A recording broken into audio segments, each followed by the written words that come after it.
இட்லி கடை.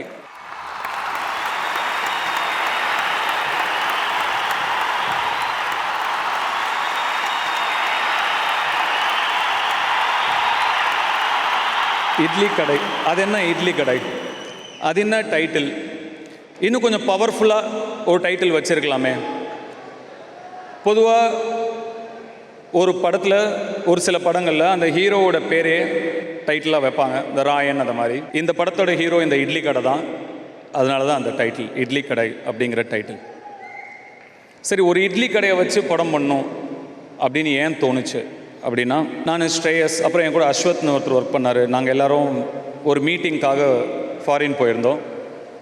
மீட்டிங் முடிஞ்சோன்னா அவங்க எல்லாம் அப்படியே டின்னர் வெளில போயிட்டாங்க. நான் கிளம்புறேன், ரூமுக்கு வந்துட்டேன். தனியாக என் ரூமில் இருந்தேன். எல்லாரையும் போல் நான் தனியாக இருக்கும்போது என்னோடய கம்பெனி இளையராஜா சார் பாட்டு தான். ஒரு இளையராஜா சார் பாட்டு அப்படியே ஓடிட்டு இருந்தது. ஒரு அழகான பாட்டு.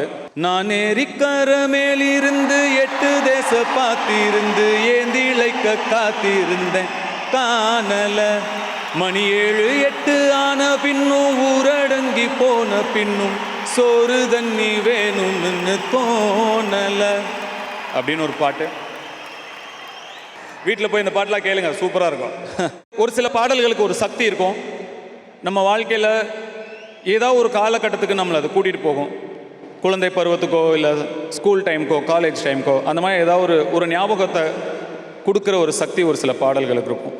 இந்த பாடல் என்ன, என்னோடய சின்ன வயசில், நான் சொல்கிறது ஒரு 8 வயசு 9 வயசில் என்னுடைய அம்மா சம்மர் வெக்கேஷன் ஆனால் அவங்களுடைய கிராமத்துக்கு கூட்டிகிட்டு போயிடுவாங்க. நாங்கள் அங்கே ஒரு 2-2.5 மாதம் இருப்போம்.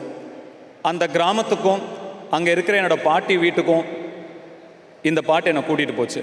அந்த கிராமத்தில் ஒரு முக்கியமான கேரக்டர், ஒரு மெயின் ரோடு இருக்கும், 2 பஸ் தான் வந்து போகும், ஒரே ஒரு கடை, அது ஒரு இட்லி கடை. எனக்கு தினம் அந்த இட்லி கடையில் எப்படியாவது இட்லி சாப்பிட்ணும். என் சைல்டுஹுட்டில் ரொம்ப முக்கியமான கேரக்டர் இந்த இட்லி கடை. எப்படியாவது டெய்லி அங்கே இட்லி சாப்பிட்ணும். ஆனால் கையில் காசு இல்லை. அப்போ என்ன பண்ணுவாங்கன்னா, அங்கே காலையில் போய் வயலில் இறங்கி பூ பறிக்க சொல்லுவாங்க. பூ பறித்து கொடுத்தோன்னா எவ்வளோ பூ பறித்து கொடுக்குறோமோ அதுக்கு தகுந்த கூலி. ஸோ நான், என் அக்கா 2 பேர், என் கசின்ஸ் ஒரு 4-5 பேர் எல்லாரும் காலங்காத்தால் ஒரு 4 மணிக்கு எந்திரிச்சு அந்த வயலுக்கு போவோம். அங்கே போய் இறங்கி பூ பறிப்போம். எவ்வளோ முடியுமோ 2-2.5 மணி நேரம் நான் ஸ்டாப்பாக பறிக்கிறது. 2.5 மணி நேரம் பறித்து முடித்தா ஆளுக்கு ஒரு 2 ரூபாய் 2.5 ரூபாய் கிடைக்கும். அந்த 2 ரூபாய் 2.5 ரூபாயை எடுத்துக்கிட்டு நேராக ஒரு தோட்டத்துக்கு போவோம். அந்த தோட்டத்தில் ஒரு பம்பு செட்டில் இறங்குவோம். அங்கே ஒரு தொட்டி இருக்கும், ஏட்டையா தோட்டம்னு ஒரு தோட்டம். அந்த தொட்டிக்குள்ளே இறங்குவோம். ஆசை தீர அங்கே ஒரு ஆட்டத்தை போடுவோம். குளிச்சுட்டு அந்த துண்டை கட்டிக்கிட்டு அந்த துண்டோடு அந்த மெயின் ரோட்டில் அப்படியே தக் லைஃபாக நடந்து வருது, அப்படியே நடந்து வருவோம். நடந்து வந்து அந்த கடைக்குள்ளே போயிட்டு அந்த மர பெஞ்சில் உக்காந்துட்டு அந்த 2.5 ரூபாய்க்கு 4 இட்லி 5 இட்லி ஏதாவது வரும். உழைச்சி சாப்பிட்ட அந்த 4 இட்லி 5 இட்லியில் கிடைச்ச டேஸ்ட்டும் நிம்மதியும் சந்தோஷமும், நான் இப்போ எவ்வளவோ நிறையா பெரிய பெரிய ரெஸ்டாரண்ட்டில், ஃபேன்சியான ரெஸ்டாரண்ட்லாம் சாப்பிட்டேன், கிடைக்கல. இந்த பாட்டு என்ன அந்த இட்லி கடை கூட்டிகிட்டு போகும். இப்போ நம்ம அந்த இட்லி கடைக்கு போனால் எப்படி இருக்கும்? அந்த இட்லி கடையை வச்சு ஏன் நம்ம ஒரு படம் எடுக்கக்கூடாது அப்படின்னு எனக்கு தோணுச்சு. அது அந்த கடை மட்டும் கிடையாது, அந்த கிராமத்தில் என் மனசை கவர்ந்த, என்னை பாதித்த ஒரு சில கதாபாத்திரங்கள், உண்மை கதாபாத்திரங்களும், சென்னை நாங்கள் வந்ததுக்கப்புறம் என் மனசில் ஒரு இம்பேக்ட் ஏற்படுத்தின ஒரு சில உண்மை கதாபாத்திரங்களையும் வச்சு கற்பனையான கதை இந்த இட்லி கடை. Stay connected to your roots அப்படின்னு சொல்லுவாங்க. அதாவது உன் பூர்வீகத்துடன் இணைந்திரு அப்படின்னு சொல்லுவாங்க. எது நம்ம அடையாளம்? நல்லா படிக்கணும், பெரிய டிகிரி வாங்கணும், நல்ல வேலைக்கு போகணும். இது நமக்கு சொசைட்டியில் ஒரு மரியாதையும் அந்தஸ்தையும் கொடுக்கும், நம்மளுடைய வாழ்வாதாரமாக மாறும். ஆனால் நம்முடைய அடையாளம் நம்ம பூர்வீகம்தான். நம்மளுடைய அப்பா, தாத்தா, பாட்டன், முப்பாட்டன், பூட்டன், இவங்க எல்லாரும் வாழ்ந்த வாழ்க்கை வெறும் கதையாக காற்றுல அப்படியே கரைஞ்சு போயிடக்கூடாது. அடுத்தடுத்து வர தலைமுறைக்கு அது நினைவுகளாக தொடரணும். இந்த முன்னோர்களோட மூச்சு காத்தும் நம்ம மண்ணோட சாமியும் சேர்ந்தது தான் குலதெய்வம். இங்கே இருக்கிறதுல எத்தனை பேர் உங்கள் குடும்பத்தோட, உங்கள் குழந்தைங்களோட, உங்களோட பெற்றோர்களோட குலதெய்வம் கோயிலுக்கு போய் வழிபாடு பண்ணுறீங்க அப்படின்னு எனக்கு தெரியாது. பண்ணுறவங்களுக்கு வாழ்த்துக்கள், பண்ணாதவங்க தயவு செஞ்சு பண்ணுங்கள், தயவு செஞ்சு பண்ணுங்கள். இது ரொம்ப முக்கியம். ஒரு சில விஷயங்களை மறந்து போயிடக்கூடாது, ஒரு சில விஷயங்களை அப்படியே கடந்து போயிடக்கூடாது. இங்கே இருக்கிற நம்ம எல்லாருக்கும் நம்மளுடைய அப்பா அம்மா பேர் தெரியும், தாத்தா பாட்டி பேர் தெரியும். அவங்களோட அப்பா அம்மா, அவங்களோட தாத்தா பாட்டி வாய்ப்பு ரொம்ப கம்மி. ஒரு சிலர் தெரிஞ்சிருக்கலாம், வாய்ப்பு ரொம்ப கம்மி. நம்ம பிள்ளைங்களை நம்ம குலதெய்வம் கோயிலுக்கு கூட்டிகிட்டு போய் அவங்களோட வாழ்க்கையையும் வந்த வழியையும் அவங்களுக்கு எடுத்து சொல்லி அந்த குலதெய்வத்தோட அருளோடு நம்ம பிள்ளையை வளர்க்கணும்.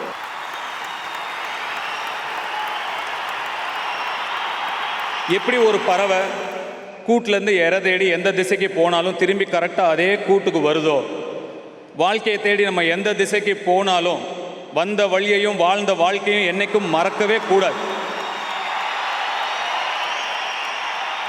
அப்படிங்கிறத சொல்கிற படம் தான் இந்த இட்லி கடை.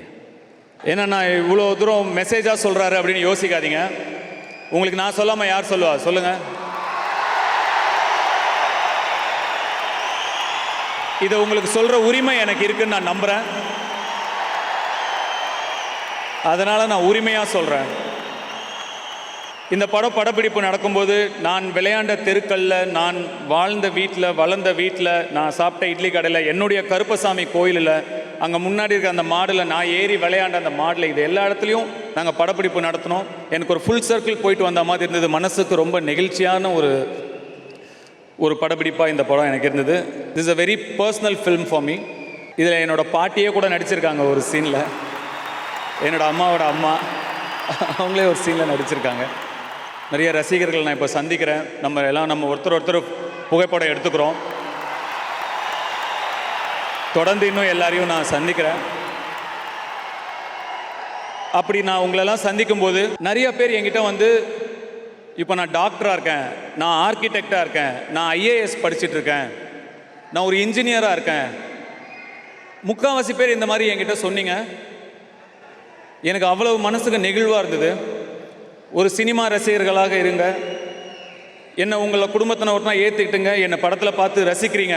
ஆனால் ரசித்ததோடு நிறுத்திட்டு உங்கள் வாழ்க்கையை நீங்கள் நல்லபடியாக பார்த்து, உங்கள் குடும்பத்தை நீங்கள் நல்லபடியாக பார்த்து, இன்றைக்கி நல்ல நிலைமையில் டாக்டரா, இன்ஜினியரா, லாயரா நீங்களாம் இருக்கீங்கன்னு நினைக்கும் போது அதை விட பெரிய கர்வம் எனக்கு வேறு எதுவுமே கிடையாது. அதுதான் முக்கியம், அதுதான் ரொம்ப ரொம்ப முக்கியம். சினிமாவில் என்ன ரசித்தா போதும், அதுக்கு மேலே குடும்பங்களை பார்த்துக்கோங்க, உங்கள் வாழ்க்கையை நல்லபடியாக பார்த்துக்கோங்க. அது ரொம்ப ரொம்ப முக்கியம். I am very very happy. Idli கடை நிச்சயமாக உங்களுக்கு பிடிச்ச ஒரு படமாக இருக்கும்னு நான் நம்புகிறேன். உங்கள் குடும்பங்களோட நிச்சயமாக பார்க்க வேண்டிய படமாக இது இருக்கும் அப்படின்னு நான் நம்புகிறேன். அண்ட் ஒன்ஸ் அகெயின் என்னுடைய டீமுக்கும், டைரக்ஷன் டீமுக்கும், என்னுடைய கோ ஆக்டர்ஸ் டீமுக்கும் என்னுடைய நன்றி. உங்கள் சப்போர்ட் எதுவும் இல்லாமல் இதெல்லாம் பண்ணியிருக்கவே முடியாது என்னால். Thank you so much.